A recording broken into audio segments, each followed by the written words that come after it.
There is no doubt from a scriptural perspective that Europe is to draw ever closer together, while Britain is to exit the Union.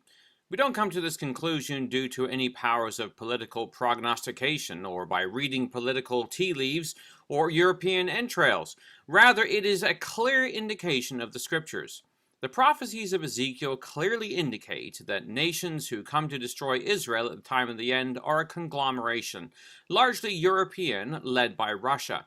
We read in Ezekiel 38 verse 2, Son of man, set thy face against Gog, the land of Magog, the chief prince of Meshech and Tubal, and prophesy against him, and say, Thus saith the Lord God, Behold, I am against thee, O Gog, the chief prince of Meshech and Tubal, and I will turn thee back, and put hooks in thy jaws, and I will bring thee forth, and all thine army, horses and horsemen, all of them clothed with all sorts of armor, even a great company with bucklers and shields, all of them handling swords, Persia, Ethiopia, and Libya with them, all of them with shield and helmet, Gomer and all his bands, the house of Togarmah of the north quarters and all his bands, and many people with thee. Be thou prepared, and prepare for thyself, thou and all thy company that are assembled unto thee, and be thou a guard unto them. The nations that cover the geographical area of Russia, or Rosh, Moscow, or Meshech, Eastern Europe, called Magog, and France and Germany, or Gomer, along with Iran, Libya, and Ethiopia, are the ones who unite in a final crusade against the Almighty, in what he terms, against my people Israel, in verse 16 of chapter 38. This prophecy is paralleled in Daniel, where he describes two opposing powers, the king of the north and the king of the south. We read in chapter 11, verse 40, At the time of the end shall the king of the south push at him, and the king of the north shall come against him like a whirlwind, with chariots and horsemen and many ships. He shall enter also into the countries, and shall overflow and pass over. He shall enter also into the glorious land, or Israel, and many countries shall be overthrown. But these shall escape out of his hand, even Edom and Moab, and the chief of the children of Ammon. He shall stretch forth his hand also upon the countries, and the land of Egypt shall not escape. Well, the king of the north equates with the Gogian confederacy of Europe, which is to enter the glorious land, or Israel, and is opposed by the king of the south. In Ezekiel, the king of the south are the merchant nations linked with Arabia, who protest the invasion. Sheba and Dedan, the merchants of Tarshish, with all the young lions thereof, shall say unto thee, Art thou come to take a spoil? Hast thou gathered thy company to take a prey, to carry away silver and gold, to carry away cattle and goods, and to take a great spoil? Verse 13 of chapter 38. Well, Britain is the Tarshish power, united with her independent whelps, the young lions, who do not participate with the invading force, but protest against it. They are united with Sheba and Dedan, the nations who cover the geographical territory of Arabia, who we know today as the Gulf states. That is the clear picture of the scriptures. It matters not what the current events are presently displaying, this will be the picture at the time of the end. Added to this is the prophecy of Revelation 17, where the nations of Europe are united together in what is described as the beast, under the influence of false religious system termed the harlot. Eventually, their crusade into the Middle East, their hatred of God's people, and their desire not to be brought unto the yoke of the Lord Jesus Christ when he returns to set up God's kingdom, which will crush all worldly kingdoms, will bring them into direct conflict with Christ, a conflict that they will lose, as we read in Revelation 17, verse 14. These shall make war with the Lamb, and the Lamb shall overcome them, for he is Lord of lords and King of kings, and they that are with him are called and chosen and faithful. On the other hand, the mercantile nations associated with Tarshish and Sheba will submit to the rule of Christ. We read in the 72nd Psalm, verses 10 to 11, The kings of Tarshish and of the isles shall bring presents. The kings of Sheba and Seba shall offer gifts. Yea, all kings shall fall down before him. All nations shall serve him. Well, it is for this reason that Bible students have predicted an ever closer European Union and Britain's departure from it. This is why it is so exciting to watch the Bible in the news as we see the nations being prepared for their roles at the time of the end. The terrorist attacks in France and Belgium have helped France and Russia draw closer together. It was fascinating to see headlines in the news this week where France is calling for an end to the anti-Russian sanctions in Europe. members of the Republican Party in France called for a parliamentary debate calling for an end to EU sanctions. Marc Lafleur of France's Union for the Popular Movement told the French Assembly, "We are demanding to lift the sanctions because they are totally ineffective and they are dangerous for our economy. Let's say it clearly. Lifting of the sanctions is necessary, desirable, and we are demanding the government take measures at the national European levels to rapidly improve the difficult situation we are now in." Well, before a vote was taken, Thierry Mariani told Russia Today reporters, "Let's be honest here. It's up to Europe to decide. And in order for it to do so, one country must have the guts to say, 'Enough, I'm out.' If Europe shows Kiev that we are no longer the prisoners of its government, that after all we have paid the price of solidarity, we introduce the sanctions and it's time to lift them since they do no good and they only hurt us. I guess then, and only then, things are going to improve." End quote. The French then took a non-binding vote, but one that nonetheless gives insight into where France is at, and when it comes to Russia, and leads the way for other nations to follow suit. Another indication of this is that while NATO is provoking Russia with its buildup of troops in Eastern Europe, France is cooperating with Russia militarily, both in Syria but also in Europe itself. The Russian publication Sputnik carried an article this past week entitled "Russia to Conduct Observation Flight Over France Under Open Skies Treaty." While America is moving towards re-entrenchment against the Russian aggression, France seems to be more interested in placating its new protector. The article stated, "As part of the International Open Skies Treaty, a Russian inspection team plans to carry out an observation flight on a Russian AN-30 plane over the territory of the French Republic. Carrying out observation flights under the agreement promotes greater openness and transparency in the military activities of the treaty states parties. This will be the 11th Russian observation flight in 2016. End quote. A while ago, in an interview on the program Uncommon Knowledge, hosted by Peter Robinson, former British Minister of Defence Liam Fox stated, "In terms of the military relationship, NATO has done the easy bit, which is stop military cooperation with Russia. The really important part would be to stop industrial defence cooperation with Russia, and that becomes a big problem, particularly for France." The problem is France is too closely tied to Russia due to defense contracts.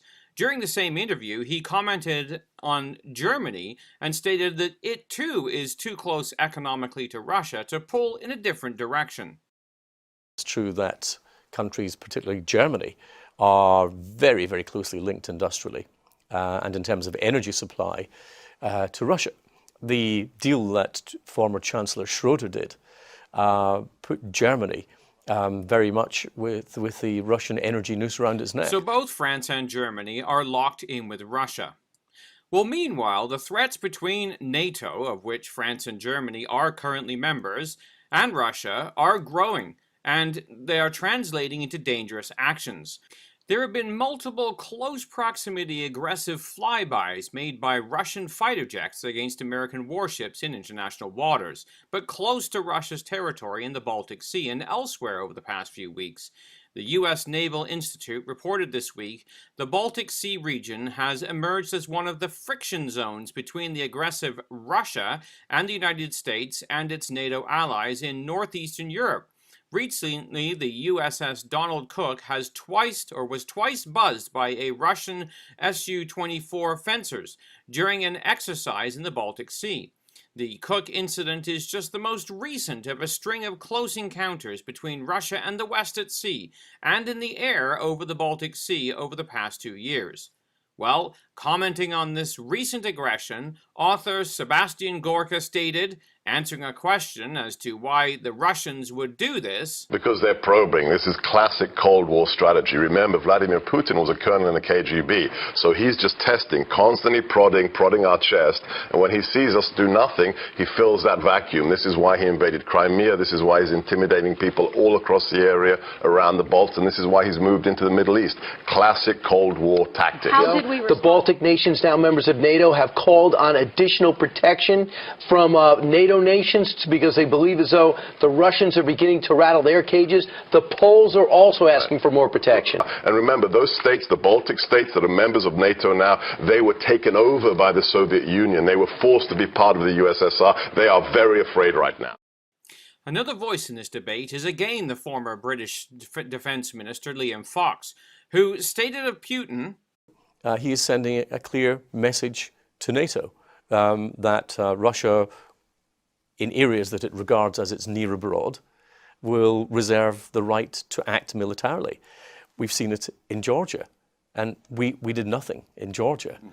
And I hear still, I was in Washington recently and people were saying, well, Putin is misreading the signals. Putin is not misreading the signals.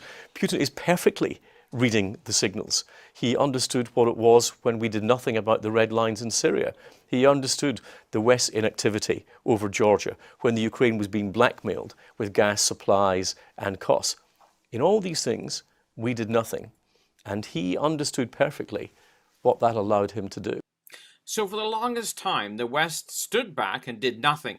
Putin was expanding, and now is pushing further. The argument is that NATO and the West have to re-engage in a pushback of Putin that could involve war. Liam went on to state, I think there needs to be a reawakening in Europe, as we discussed earlier, about the values that need to be defended. Some of the countries in Poland, some of the other former East European countries who lived under the Soviet yoke need to recognize that peace and security are not a natural state of affairs. Chaos and disorder is the natural state of affairs. If we want to keep what we have achieved in recent decades, we're going to have to fight afresh for them. In fact, every new generation has to fight for them as the one before did. This prediction is becoming a reality. Reuters has reported that Russia is stepping up its military presence in the Baltic area of Europe due to NATO's increasing its strength in the area. In an article dated May the 5th, 2016, the following was reported. Russia will reinforce its western and southern flanks with 3 new divisions by the year end, officials said on Wednesday, threatening retaliation to NATO's plan to boost its military presence in eastern member Poland and Baltic states. Russia announced in January it would create 3 new military divisions and bring 5 new strategic nuclear missile regiments into service. On Wednesday, Russian Defense Minister Shoigu said the new divisions would be formed by the end of this year to counter what Moscow saw as NATO's growing strength. Russian media, citing unnamed military sources, said the new Russian divisions would most likely be motorized rifle ones, a number around 10,000 soldiers each. So Russia is bringing 30,000 troops into the European arena, along with creating 5 new strategic nuclear missile regiments. This is to counter the 4,500 NATO troops earlier reported being deployed into the area. In response to this, U.S. Secretary of Defense Ashton Carter had the following to say in Stuttgart, Germany. Despite the progress we've made together since the end of the Cold War, Russia has in recent years appeared intent to erode the international order that has served us, our friends and allies, the international community, and Russia itself so well for so long.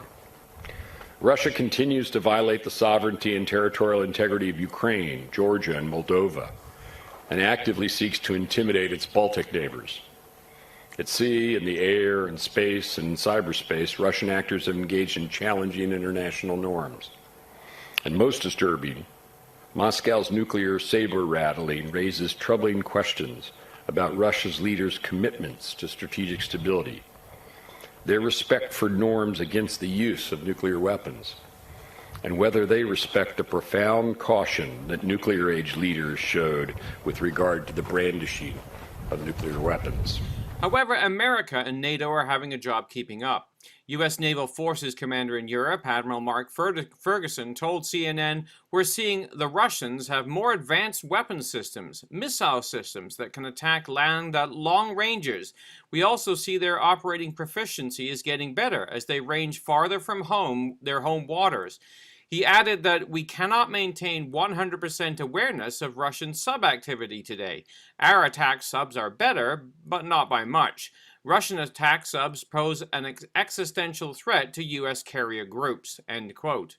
So while France is cozying up to Russia, NATO is becoming more hostile, signifying that NATO and some of the EU nations may be pulling in different directions.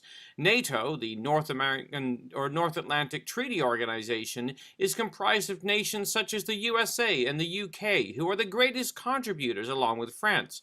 Yet NATO seems to be becoming very disjointed as key players pull in different directions. So, while NATO founders, U.S. presidential candidate Donald Trump has suggested that he would pull the U.S. out of NATO, where a great furor was raised last week with reports that Germany is pushing for a European army again. Russia Today reported, Brexiters campaigning for Britain to leave the European Union are incensed at leaked German plans for EU army, arguing that an additional center of European defenses would see the US withdraw NATO funding. Their comments come after German plans for a European military HQ and the pooling of equipment to serve such a force came to light. Former British Foreign Secretary Lord Owen warned the move could see the US withdraw funding from NATO. What is needed is a far greater European commitment to NATO, he said, not the creation of a military establishment within a dysfunctional European Union, he told The Times. This concept is playing into the British debate on exiting Europe. Former British Prime Minister Tony Blair clarified this fact, writing in Newsweek magazine in January, "I would argue that in a medium term, there will be a growing requirement for Europe to build defense capability. That force would not supplant NATO," he suggests, "but would have the independent ability to take military action at times when Europe's security interests are threatened, when the US may decide not to be involved." The idea, the British Army is being put under control of the European Union to be deployed without the assent of the British Parliament, is galling to many Brits. Well, where is all this heading? Well, eventually to Armageddon, but there are a few shifts that have to take place first. The Bible gives the clear answer as to where the players must be. There is to be a break between Britain and the EU politically. There is also to be an alliance between Russia, Germany, and France militarily. Therefore, NATO must dissolve or at least shed some of its partners, and Britain must leave Europe. There is a referendum in June about the British exit from Europe, termed Brexit.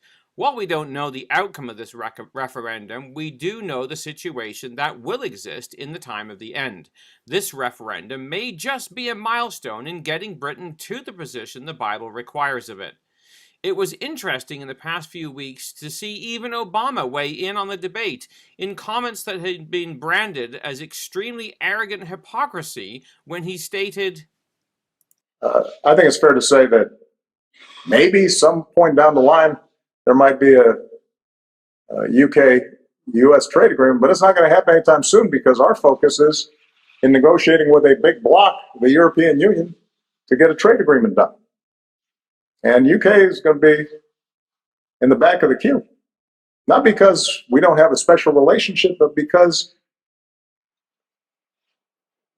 given the heavy lift on any trade agreement, us having access to a big market with a lot of countries rather than trying to do piecemeal trade agreements is hugely inefficient.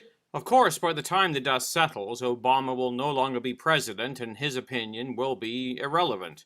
However, Obama's threats have lit a fire amongst many in Britain who now see more clearly the need for Britain to exit, especially on the issue of taxation without any meaningful representation.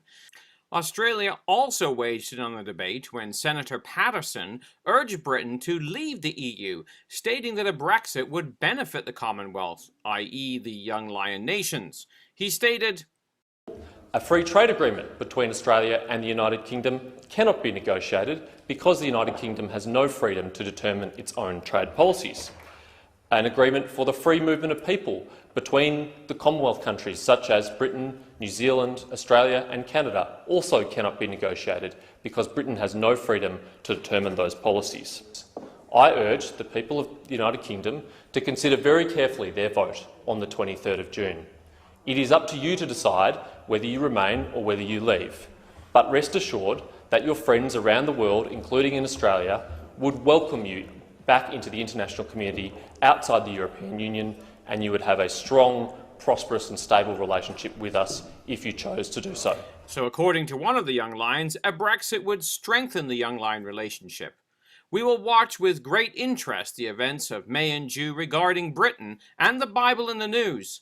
How much longer it will be before the Lord will return and call together those who have made a covenant with him by sacrifice, we cannot say.